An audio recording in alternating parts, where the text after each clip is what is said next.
Going on? I hope everybody's having a good night. um, Once again, I'm just going to go further on the whole King Solomon and the building of Solomon's temple and stuff. There was another book besides Signs of the Gods and Solomon and Queen of Sheba that I spoke about. It's called the Hiram Key. It's by Christopher Knight and Robert Lomas. It's not a review, but I was going to show you a little bit further what I was talking about on how it ties into Freemasonry. Just read you a little bit here.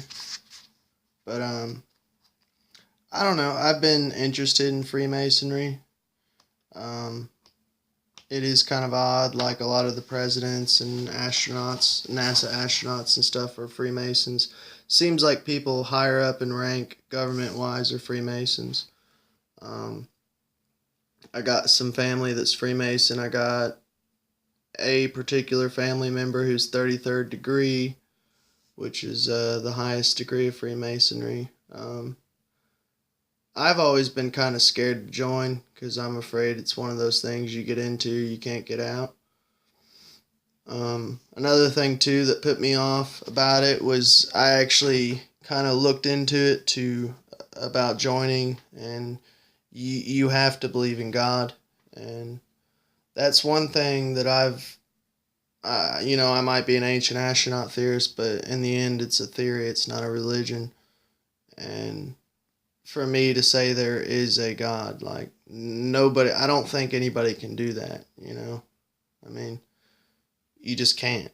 Unless, like, he's spoke to you, or even then it might be schizophrenia or something, but I don't know. Nobody can say there is or isn't a God. So I've always been agnostic as far as that. And you can't join. You have to acknowledge the existence of God. And I don't know, I can't do that. But there is actually a rare branch of Freemasonry. It's called French Freemasonry. And it's Freemasonry and all the teachings of Solomon and the whole King Solomon philosophy and stuff.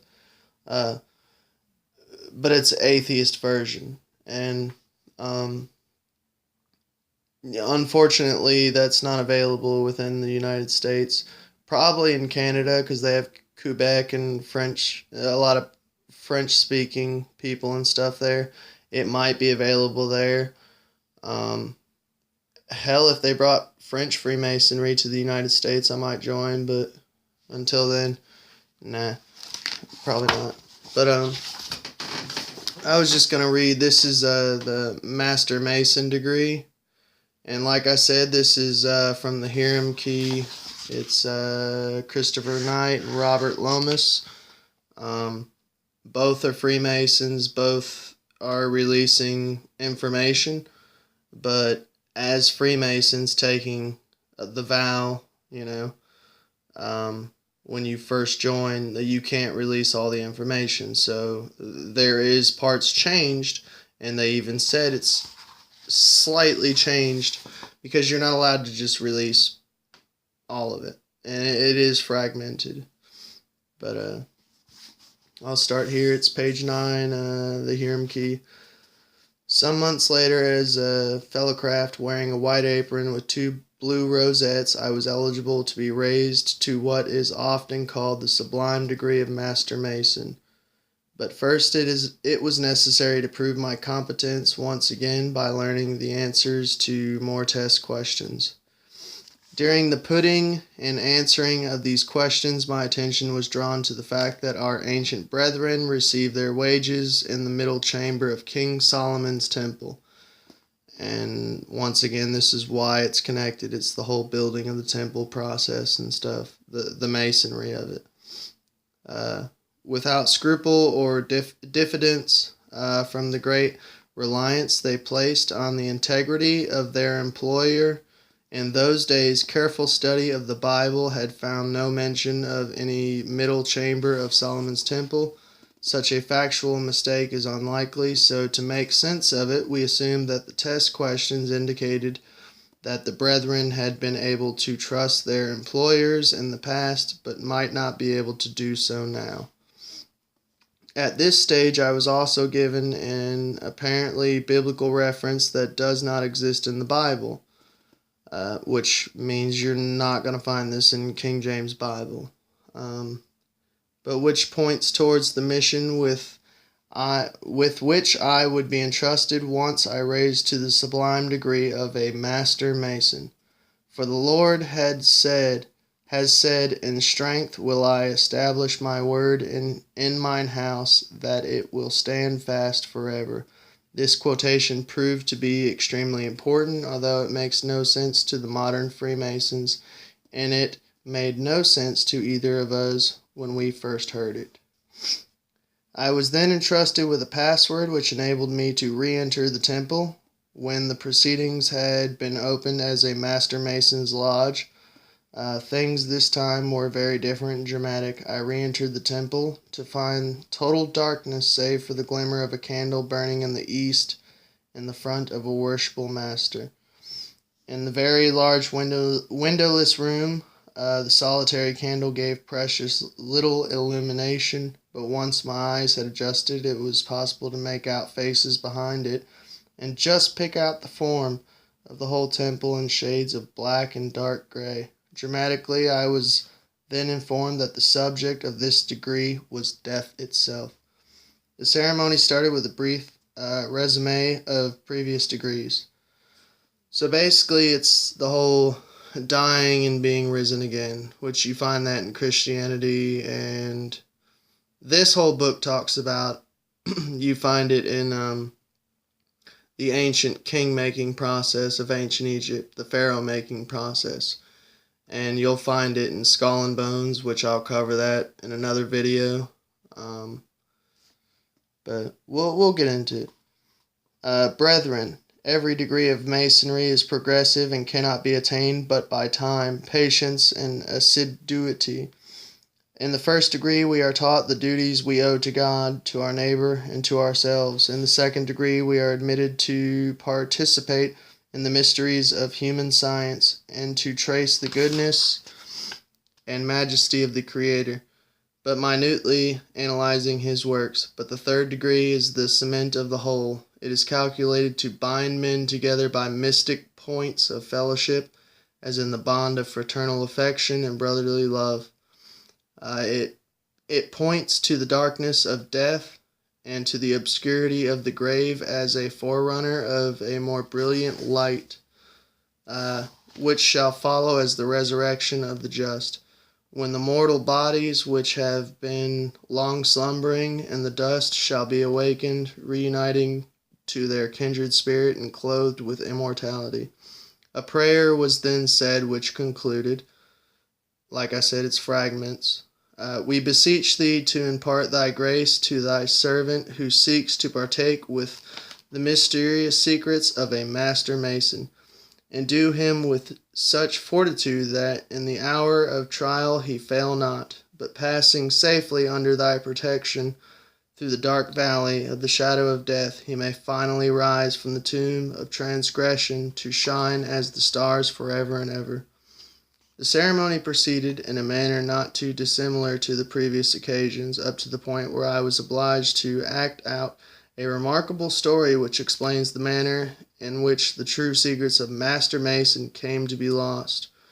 I played the role of a character who does not exist outside the rituals of Masonry. His name was given Hiram Abiff, which is the Master Mason who constructed the Temple of Solomon. The worshipful master told the story. Nature presents one grand and useful lesson more, the knowledge of yourself. She teaches you by contemplation to prepare for the closing hours of your existence. And when by means such of contemplation she has led through the intricate windings of this, your mortal life, she finally teaches you how to die. Such, my dear brother, are particular objects of this, the third degree in Freemasonry. They invite you to reflect upon that awful subject, and teach you to feel that, to the just and upright man, death has no terror equal to the stain of falsehood and dishonor. Of this grand truth, the annals of Freemasonry afford a glorious example in the unshaken fidelity and untimely death of our Grand Master Hiram Abiff, who lost his life just before the completion of King Solomon's temple, at the construction of which, as you are doubtless aware, he was the principal architect. The manner of his death was as follows. And this is going to get into how Hiram Abiff died building the Temple of Solomon. You go back to the first video I showed you, the first part. He was kind of a side character in the novelized version. But this is the Freemason, basically, point of view and kind of filling in the blanks. 15 fellowcrafts of that particular class appointed to preside over the rest, finding that the temple was nearly complete, but that they were not yet in possession of the genuine secrets of a master mason, conspired together to obtain those secrets by any means, even having recourse to violence, on the eve of carrying their conspiracy into execution. 12 of the 15 recanted, but 3 of a more determined and atrocious character than the rest persisted in the impious designs for which purpose they placed themselves respectively at the south, west, and east gates of the temple, whither our master Hiram Abif had retired to pay his adoration to the Most High, as his wanton custom, it being the hour of high 12, which is noon, when Horus is at the most high point in the sky.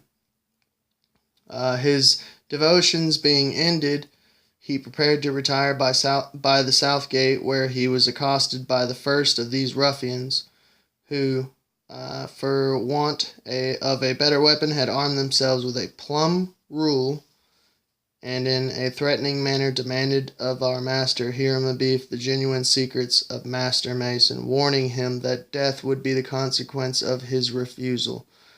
But true to his obligation, he replied that the secrets were known to but 3 in the world, and that without the consent of the other 2, he neither could nor would divulge them, but intimidated that he had no doubt that patience and perseverance would, in due time, entitle the worthy Mason to a participation in them, but as for himself, he would rather suffer death than betray the sacred trust reposed in him.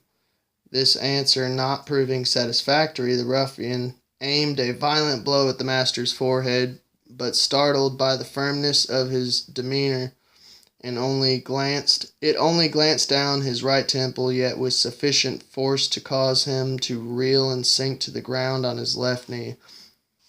At this point, and this is reality, at this point I felt a light blow to my temple, and my 2 guides, known as deacons, indicated that I should go down on my knee in imitation of the story. Recovering him, and this is back in the story again, the guy telling the story. Most worshipful master, I think is what they call him.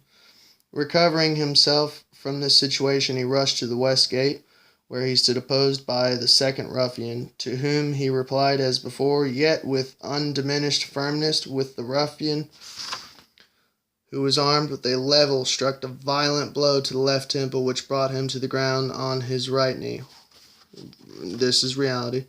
Once again, I felt a touch to my own temple, and I was pressed down onto my right knee.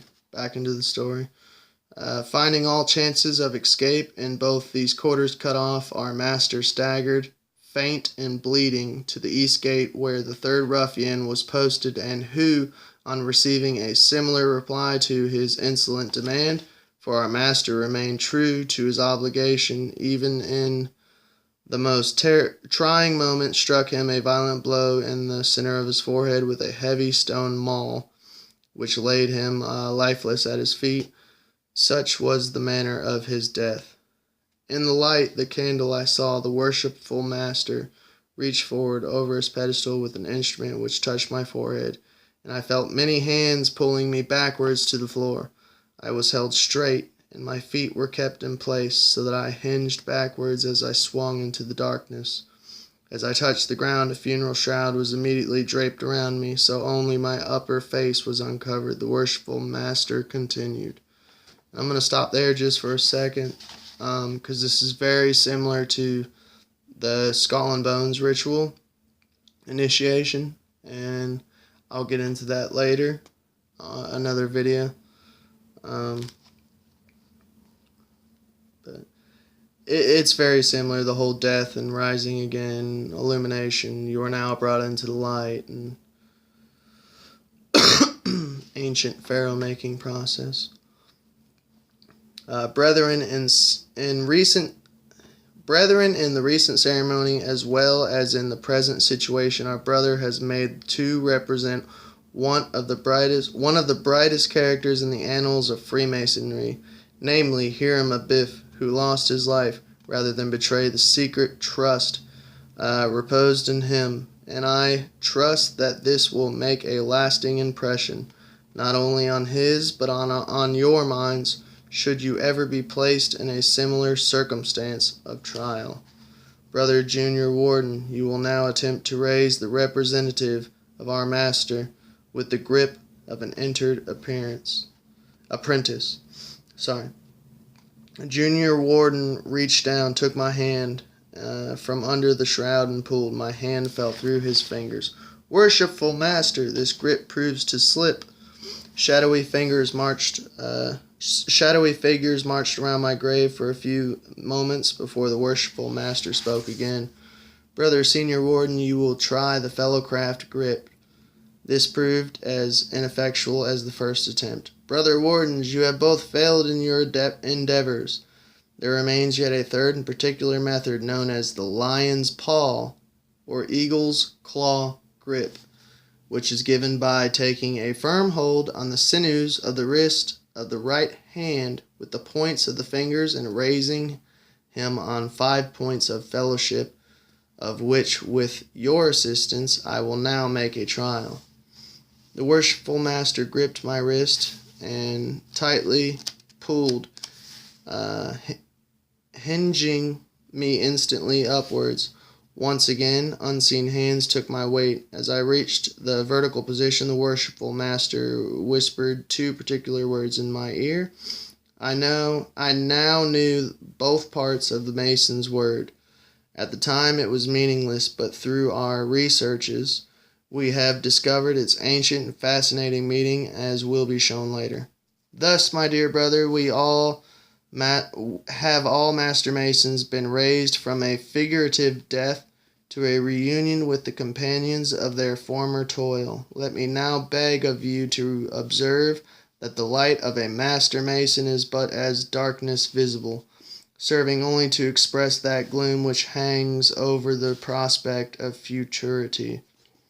It is the mysterious veil of darkness which the light of human reason cannot penetrate, unless assisted by the divine light which is from above. Yet even by this glimmering ray you will perceive that you stand on the very brink of the grave into which you have just figuratively descended, and which, with the transitory life you shall have passed away, will again receive you into its cold bosom.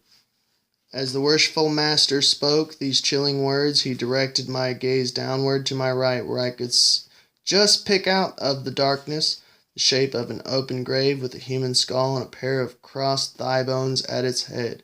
That's the Jolly Roger. And I'm going to stop here again for a second. Skull and Bones use that 322 with the Jolly Roger. Same exact process, same exact initiation. It's a slightly different, but similar. 322, 33, it's numerology and all that jazz. For the first time in any Masonic ceremony, I felt a cold wave of goosebumps pass across my body. Let loose those emblems of mortality which now lie before you, lead you to contemplate your inevitable destiny, and guide your reflections into the most interesting and useful of all human studies, the knowledge of yourself. Be careful to perform your allotted task while it is yet day. Listen to the voice of nature, which bears witness that even in this perishable frame there resides a vital and immortal principle, which inspires a holy confidence that the Lord of life will enable us to trample the King of terrors beneath our feet and lift our eyes. Yeah, I'm almost done. Hang in there. The worshipful master indicated towards and to the left towards a glimmer of light in the east, the exact opposite direction to the grave where I could see the small illuminated shape of a star.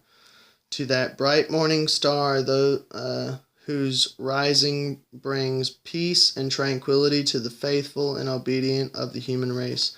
My ceremony of raising caused me to be reborn to the status of Master Mason, and concluded with giving of more passwords and grips and more building analogies to provide guidance on the improvement of my qualities as a Mason and a member of society. Later, in another formal lodge meeting, the story of the events following the killing were explained. Here we go. Almost done. Hang in there. Don't leave me just yet. There was a general muster of the workmen throughout the different departments, with 3 of the same class of overseers were not to be found. On the same day, the 12 craftsmen who had originally joined in the conspiracy came before the king and made a voluntary confession of all they knew, down to the time of withdrawal themselves from the number of conspirators. His fears being naturally increased for the safety of his chief artist, he selected 15 trusty fellow crafts and ordered them to make diligent search after the person of our master to ascertain if he were yet alive or had suffered in the attempt to extort from him the secrets of the exalted degree. A stated day having been appointed for their return to Jerusalem, they found themselves into 3 fellowcraft lodges and departed from 3 entrances of the temple. Many days were spent in fruitless search. Indeed, one class returned without having made any discovery of importance. The second class were more fortunate, for on the evening of a certain day, after having suffered the greatest privations and personal figures, one of the brethren, who had rested himself in a reclining posture to assist his rising, caught hold of a shrub that grew near, which to his surprise came easily out of the ground. On closer examination, he found that the earth had been recently disturbed. He therefore hailed his companions, and with their united endeavors reopened the grave, and there they found the body of our master very indecently interred. They covered it again with all respect and reverence, and to distinguish the spot, stuck a sprig of acacia at the head of the grave. Then hastened to Jerusalem to impart the afflicting intelligence to King Solomon. With the king's first emotions of his grief had subsided, he ordered them to return to raise our master to such a sepulture as became his rank and exalted talents, at the same time informing them that by his untimely death the secrets of Master Mason were lost. He therefore charged them to be particularly careful in observing whatever casual sign, tokens, or words might occur, whilst paying this last sad tribute to respect to departed merit. They performed their task with utmost fidelity, and on reopening the grave, one of the brethren, looking down, observed some of his companions in this position. It was then explained to me how the fellow crafts tried to raise Hiram Abiff with the words and grips used in my own figurative raising, and how since the time those elements have been adopted as the designation of all Master Masons throughout the universe until time our circumstances should restore the genuine ones. The ceremony then continues. The third class, meanwhile, had pursued their researches in direction of Joppa and were meditating their return to Jerusalem, when accidentally passing the mouth of a cavern, they heard sounds of deep lamentation and regret. On entering the cave to ascertain the cause, they found 3 men answering the description of those missing, who, on being charged with murder and finding all chance of escape cut off, made a full confession of their guilt. They were then bound and led to Jerusalem. When King Solomon sentenced them to the death of heinousness of their crime so amply merited, our master was then re-interred as near to the sanctum sanctorum as the Israelitish law would permit.